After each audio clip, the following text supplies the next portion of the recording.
বছর আগেকার কথা। একটা ছোট গ্রামে একটা ঘন জঙ্গল ছিল। ওই জঙ্গলের মাঝখানে একটা বিশাল আর রহস্যময় গাছ ছিল। এটা কোনো সাধারণ গাছ ছিল না, কারণ এর মধ্যে ফল ফুল হতো না, বরঞ্চ এর শাখা থেকে মিষ্টি আর পুষ্টিকর দুধ পড়তো। আরে এটা কি? এই গাছের মধ্যে কোনো ফল বা ফুল নেই কেন? কিন্তু এর মধ্যে থেকে দুধ তো বেরিয়ে যাচ্ছে দেখছি। তাই নাকি পণ্ডিত মশাই? হ্যাঁ, এটা তো অদ্ভুত ঘটনা। যাও শিষ্য যাও, পুরো গ্রামে এই জাদুর গাছের খবর ছড়িয়ে দাও দাও। পণ্ডিতজির কথাতে শিষ্যরা ওর আদেশের পালন করলো আর গ্রামে জাদুই গাছের খবর ছড়িয়ে দেওয়ার ব্যবস্থা করলো। আরে পণ্ডিত মশাই, আজকে আপনি সব মানুষদের মন্দিরে একাঠা কেন করলেন? বলছি শিষ্য। গোপী বৌদি, আমি তো শুনেছি আপনার পায়ে নাকি বিশাল বড় ঘা হয়েছে। হ্যাঁ, তুমি ঠিক বলেছ, কিন্তু তার সাথে এর কি সম্পর্ক? হ্যাঁ বলছি। আচ্ছা, আপনি কি এক বাটি দুধ খেতে পারবেন?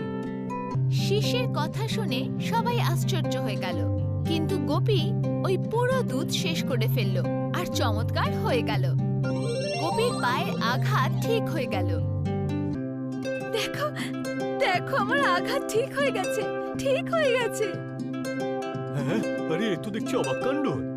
পণ্ডিত মশাই, এসব কি? আপনি শেষমেশ কি করলেন? আমার পায়ের আঘাত ঠিক হয়ে গেল। জাদু আমি নয়, এই দুধটা করেছে জাদু। মানে?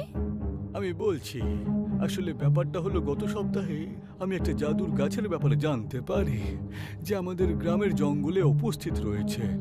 কি? জাদুই গাছ? হ্যাঁ, জাদুর গাছ এমন একটা গাছ যার মধ্যে না ফল আছে না ফুল হয়, বরং ওই গাছ থেকে দুধের ধারা বয়ে চলে। কি? দুধের ধারা?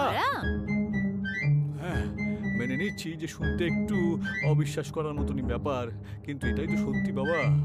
আমি নিজে দেখেছি ওই গাছটাকে।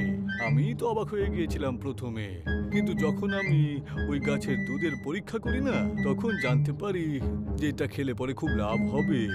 এটা শুধুমাত্র পুষ্টি দেয় না, বরং বড় বড় রোগ বা ঘাগুলোকেও সারিয়ে তুলতে পারে, বুঝেছো? পণ্ডিত মশাইয়ের কথা শুনে সব গ্রামবাসীরা খুশি হয়ে গেল। ওই দিনের পর থেকে গ্রামের সব লোকেদের জন্য ওই গাছ থেকে দুধ পৌঁছানো হতো। জাদুই গাছের জন্য পুরো গ্রাম সমৃদ্ধ হয়ে গেছিল। ওই পুরো গ্রামে পুষ্টির কোনো কমতি ছিল না, না কোনো অসুখের নামও নিশান ছিল। যেখানে পুরো গ্রাম জাদুই গাছের জন্য খুশি ছিল, ওখানে এই জাদুর গাছের জন্য দেখছি মানুষের শরীরের ভেতর থেকে রোগ একেবারে সরিয়ে দিয়েছে। তাহলে আমি বরং এটা থেকে এমন কিছু করব যেটাতে আমি আরো অনেক বেশি লাভ পাবো। রঘু খুবই লোভী ব্যক্তি ছিল। ও গ্রামে সবথেকে ধনী ব্যক্তি হতে চেয়েছিল। যখন ও জাদুই গাছের রহস্য জানতে পারল, তখন ওর মনের মধ্যে একটা লোভ জন্ম নিল, যাতে ও নিজের পুটলি ভরতে পারে। রঘু প্রত্যেক রাত ওই গাছের ব্যাপারে ভাবতো আর যোজনা বানাতো। বাহ রঘু বাহ, কি উপায় তুই বের করলি খোঁজে। হ্যাঁ, এবার শুধু তাড়াতাড়ি ওই গাছটাকে একেবারে গোড়া থেকে কেটে ফেলতে হবে, তারপর নিজের ঘরের উঠোনে এনে বসিয়ে ফেলতে হবে। তারপর আর কি, তারপর তুই ওই গাছের দুধ নিয়ে গ্রামের লোককে বিক্রি করবি আর একেবারে বড় লোক হয়ে যাবি। বাবা বাবা, কি বুদ্ধি খাটালাম মাইরি। রঘু যোজনা তো বানিয়েছিল, কিন্তু এই যোজনাকে সফল করা অতটাই কঠিন ছিল। কিন্তু আমাদের লোভী রঘুর এর ব্যাপারে আন্দাজা ছিল না। কিছুদিন পর রঘু অনেক রাতে গ্রামের বাইরে জঙ্গলে পৌঁছালো। অনেকক্ষণ পর ও ওই জাদুই গাছ খুঁজে পেল। বাহ, পেয়ে গেছি তাহলে, কিন্তু দেখে তো বেশ বড়ই মনে হচ্ছে। যাই, এবার কাজে লেগে পড়ি আমি।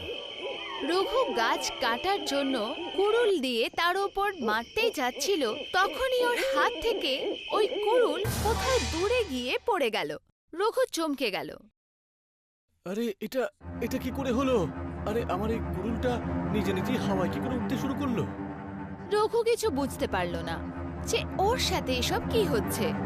রঘু নিরাশ হয়ে আবার বাড়ি ফেরত এলো, কিন্তু যখনই ও ফেরত এলো, ও দেখতে পেল পণ্ডিত মশাই ওর ঘরের বাইরে অপেক্ষা করছে। ওনাকে দেখে রঘু চমকে গেল। আরে পণ্ডিত মশাই, আপনি এখানে এত রাত্রে কি করছেন? আমার কথা বাদ দাও, তুমি বলো যে এত রাত্রে কোত্থেকে আসো তুমি? আসলে ওই আমি আমি আমি আমি আমি আসলে বাইরে বাইরে গেছিলাম একটা কাজের জন্য, তাই একটু আসতে দেরি হয়ে গেল। সত্যি? হ্যাঁ হ্যাঁ, একদম। কেন কেন কি হচ্ছে? ঠিক আছে, আমি যেতে যেতে একটা কথা তোমাকে বলে যেতে চাই। যেমন মিথ্যে কথা বলা অন্যায়, ঠিক সেরকম মিথ্যে রোজগারও কিন্তু অন্যায়, বুঝলে? পণ্ডিত মশাইয়ের কথা শুনে রঘু একটু ভয় পেয়ে গেল। ওর ভয় লাগছিল যে উনি কিছু জানতে তো পেরে যাননি, কিন্তু ও ওই কথাটা উপেক্ষা করে গেল। শেষ রাত যা হয়েছিল তাতে রঘু খুব নিরাশ ছিল। তখনই গ্রামবাসীরা ওর বাড়ির দিকে এলো। আরে এসব কি? সমস্ত গ্রামবাসীরা এখানে কি করে চলে এলো? রঘু বাইরে বেরিয়ে এলো। এই যে গ্রামবাসীরা, তোমরা সকাল সকাল আমার বাড়ির সামনে কি করছো? লজ্জা করে না তোমার এই প্রশ্ন করার? আরে এই তোমরা কি বলছো আমাকে? আরে বাহ, ভুল তুমি করবে আর অসভ্য আমাদের বলবে? অন্যায়? আরে কি অন্যায়? কালকে তুমি কোথায় ছিলে রঘু? আচ্ছা, তাহলে পণ্ডিতটা নালিশ জানিয়েছে তোমাদের কাছে? আরে নালিশ নয়, সত্যি কথা বলেছি আমি সবাইকে। সত্যি? আরে কিরকম সত্যি? আচ্ছা তুমি বলো তো, কালকে জঙ্গলে তুমি ওই জাদুর গাছটার কাছে কি করছিলে? রঘু পণ্ডিত মশাইয়ের কথা শুনে হড়বড়িয়ে গেল। তো আপনি কি করে জানলেন না?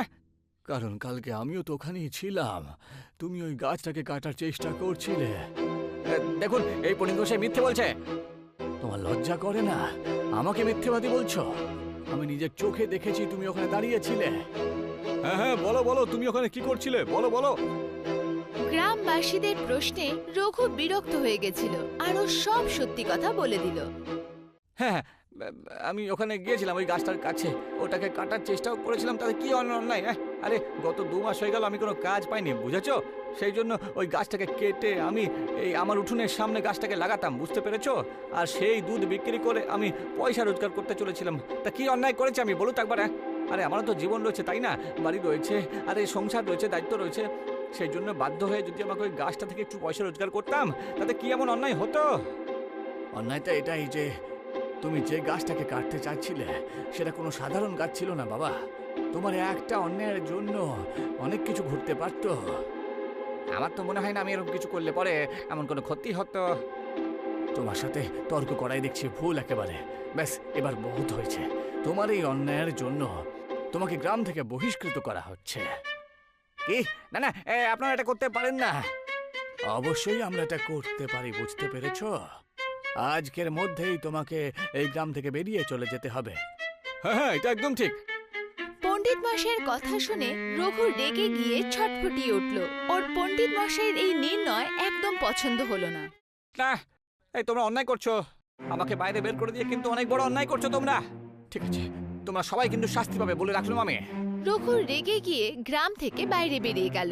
রঘুর যাওয়ার পর সবাই ভয় পাচ্ছিল যদিও এই জাদুই গাছটাকে কিছু করে দেয়। এই জন্য পণ্ডিত মশাই গ্রামবাসীদের কথাতে ওই গাছের পাশে পাহারাদার বসালো। কিন্তু 3 মাস হয়ে গেল, কিন্তু রঘুর কোনো নামনিশানি ছিল না। এই 3 মাস পর পাহারাদার হাঁটিয়ে দিল। সবাই স্বস্তি নিঃশ্বাস নিল। কিন্তু অদ্ভুত কাণ্ড ঘটল। যেদিন পণ্ডিত মশাই জাদুই গাছ থেকে পাহারাদারি সরালো, ওই দিনই রঘু জাদুই গাছের ওপর হামলা করলো। পণ্ডিত, আমাকে গ্রাম থেকে বাইরে বের করে অনেক বড় অন্যায় করেছো তুমি। এই গাছটাকে বাঁচাচ্ছিলে, তাই তো আমার থেকে? এবার দেখ এই গাছের আমি কি অবস্থা করি। রঘু নির্ণয় নিয়ে নিল ও ওই গাছটাকে শেষ করেই ছাড়বে। তখনই ওই গাছ থেকে এক ছায়া বেরিয়ে এলো। তাকে দেখে রঘু চমকে উঠল। দেখো, এই গাছ এই গ্রামের জন্য ওদের পূর্বপুরুষের দান। এটার ক্ষতি করো না। না না, আমি আর কারোর কোনো কথা শুনবো না। যারা আমাকে এই গ্রাম থেকে বাইরে বের করে দিয়েছে না, তাদেরকে আমি শাস্তি দিয়েই ছাড়বো। তারা অন্যায় করেছে। ঠিক আছে, যেমনটা তোমার ইচ্ছে। আর ওই ছায়া হাওয়ায় গায়েব হয়ে গেল। আর রঘু ওই জাদুই গাছকে নিজের কুড়ুল দিয়ে ভেঙে দিল। এবার দেখি এই গ্রামের লোকেদের উপকার কি করে হয়। চন্দ্রশ্যাম। রঘু খুশি ছিল, ওর বদলা পূরণ হলো। কিন্তু যখনই ও সামনের দিকে ঘুরল, ওর পুরো শরীরের মধ্যে কারেন্টের মতো কিছু একটা বয়ে গেল। তখন ওর সেই ছায়ার কথা মনে পড়ল। দেখো, এই গাছ এই গ্রামের জন্য তাদের পূর্বপুরুষের দান। এটার ক্ষতি করো না। এখন রঘু বুঝতে পারল যে রেগে গিয়ে ভুল নির্ণয় নেয়ার জন্য ওর এই অবস্থা হলো। শেখার মতন হলো মানুষকে নিজের রাগের ওপর নিয়ন্ত্রণ করা উচিত, নয়তো সেই ক্রোধই ওকে শেষ করার কারণও হতে পারে।